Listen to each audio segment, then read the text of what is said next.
G'day everyone, welcome to Upstart Footy preview ahead of a massive round 5 of action across 5 days, can you believe it? But here to take me through all the happenings of round 5 is the Japanese assassin himself, the Upstart soccer guru. It's not good for his ego, but we'll introduce him like that anyway. John Takemura, how are you, sir? Yeah, very good, Benny, mate. How are you? Oh, look, just really looking forward to a massive round 5 of action, which kicks off tonight with Brisbane Lions and St Kilda up at the Gabba. Both teams without a win in season 2011, but it's a really good opportunity for the Saints to announce themselves like Jason Derulo does at the start of every single song. Really annoying habit, but I think the Saints might be able to do it tonight up at the Gabba. Yeah, I've heard the Saints are going to have a couple of debutants, Nick Winmar and Will Johnson, I believe. So I think they've got the better team, and I think despite the Lions being at home, and the Lions will give it everything, but St Kilda should be too good.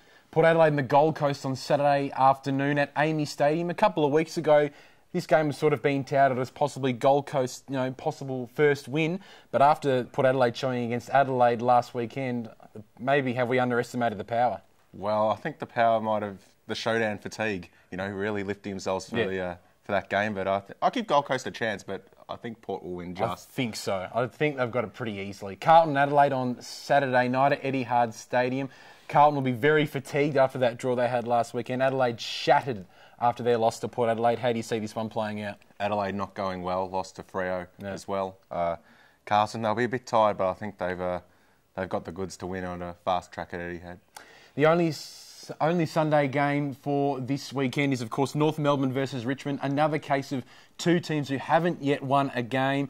North Melbourne touted as top 8 contenders, I suppose you could say, before the start of the season. And I think they'll prove that on Sunday afternoon. I'm going to go against that, Benny. I think the Tigers might get up in that game, I think. North had a very tough start to the season. 2 trips to Perth and 1 against Collingwood. I think it might be time for them to announce themselves. Richmond have had a pretty tough draw. They've had to play pretty much the top 4 from last year. I hate arguing with you sometimes.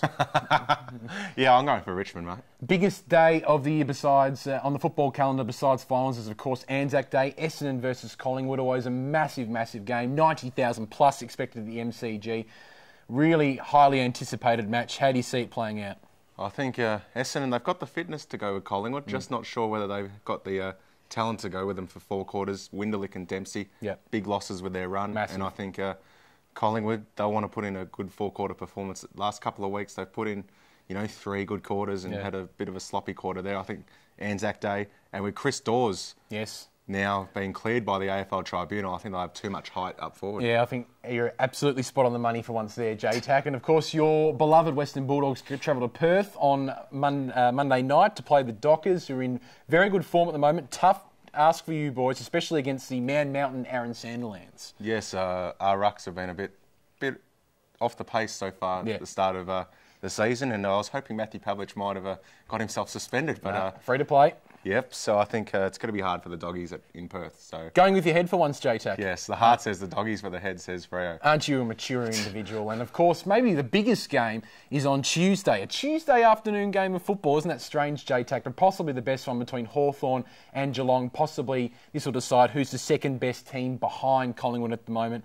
I don't know if my beloved Cats can do it. Hawthorn has been a bit of a bogey team for them over the last couple of years. I think Geelong will make it 5 and zip. I think they're in good form, and Hawthorn, they're a bit up and down, I think. So I think Geelong will get up in that one. Heart says Geelong, head says Hawthorn. But that's all we've got time for, J-Tac. We know we're pushing time a little bit. So make sure you stay in tune to upstart.net.au, the magazine for emerging journalists, for all your university fix. Enjoy your week off, and we'll see you next time.